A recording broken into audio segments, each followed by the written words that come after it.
യുടെ അതേ വിശ്വാസത്തോടെ തന്നെയാണ് നമ്മൾ ഓരോ മലയാളി പ്രേക്ഷകരും കാത്തിരിക്കുന്നത്. 27-ാം തീയതി ആകാനുള്ളൊരു കാത്തിരിപ്പാണ്. And the time is almost here yet.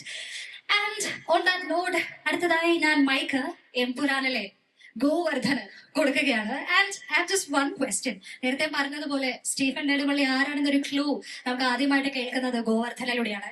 ഈ ഒരു മൊമെന്റിൽ അതുപോലെ എന്തെങ്കിലും ഒരു ക്ലൂ, എന്തെങ്കിലും ഒരു ഹിന്റ് ഗോവർദ്ധനായിട്ട് സംസാരിക്കാൻ ഇസ് ഇറ്റ് പോസിബിൾ? ഇനിയിപ്പോ കുറച്ച് മണിക്കൂറുള്ള വെയിറ്റ് ചെയ്താൽ എല്ലാ ക്ലൂകളും നമുക്ക് കാണാൻ പറ്റുമല്ലോ. അപ്പൊ ഏതായാലും ഈ ഒരു കഥ തുടങ്ങി വെച്ച ഒരു കഥാപാത്രം എന്ന നിലയ്ക്ക് എനിക്ക് ഒരുപാട് സന്തോഷമുണ്ട്. പിന്നെ ഇവിടെ ആൻഡ്രി ചേട്ടൻ സൂചിപ്പിച്ച പോലെ ലോകമെമ്പാടുമുള്ള എല്ലാ പ്രേക്ഷകരും ഒന്നടങ്കം കാത്തിരിക്കുന്ന ആദ്യത്തെ മലയാള സിനിമയാണെന്നാണ് എന്റെ വിശ്വാസം. കാരണം ഞാൻ ഇന്ന് ഞാൻ ഡൽഹിയിൽ നിന്ന് കൊച്ചിയിലേക്ക് വരുന്ന സമയത്ത് എയർപോർട്ടിൽ വെച്ച് 2-3 സ്റ്റുഡൻസ് ആണെന്ന് തോന്നുന്നു, അവരെ പരിചയപ്പെട്ടു. അപ്പൊ അവര് ജർമ്മനിയിൽ നിന്ന് വരികയാണ്.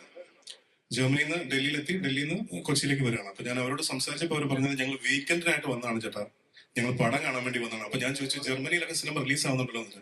അല്ലല്ല, ഇവിടെ വന്ന് ഈ ഉത്സവത്തിനിടയിൽ ഇതിന്റെ ഒരു ഭാഗമായി ഈ സിനിമ അതിനു വേണ്ടി വന്നതാണ്, തിങ്കളാഴ്ച തിരിച്ചു പോകുന്നുണ്ട്. അപ്പൊ അതൊരു ശരിക്കും ഒരു ഭയങ്കര ഒരു വണ്ടറാണ്. ശരിക്കും ഞങ്ങളൊക്കെ വിചാരിച്ചതിന് ഒരുപാട് അപ്പുറം ഈ ഒരു സിനിമ ഇപ്പൊ തന്നെ വളർന്നു കഴിഞ്ഞു. ഇനിയിപ്പോ നാളെ നിങ്ങളുടെ മുന്നിലേക്ക് ഈ സിനിമ എത്തുകയാണ്. ഒരു ഗംഭീര വിഷ്വൽ സ്പെക്ടക്കിൾ ഒരുക്കാൻ പൃഥ്വി ശ്രമിച്ചിട്ടുണ്ട്. ലാലേട്ടന്റെ ഗംഭീര പ്രകടനം ഈ സിനിമയിലൂടെ കാണാൻ സാധിക്കും.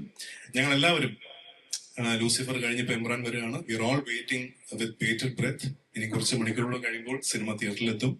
എല്ലാവരും കണ്ട് അഭിപ്രായങ്ങൾ അറിയിക്കുക, നിങ്ങളെ സപ്പോർട്ട് ചെയ്യുക. Thank you very much.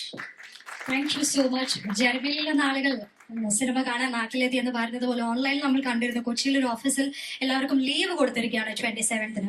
Ticket എടുത്ത് കൊടുത്തിരിക്കുന്നു. അതുപോലെ ബാംഗ്ലൂരിലെ കോളേജിൽ അവധി പ്രഖ്യാപിച്ചിരിക്കുന്നു.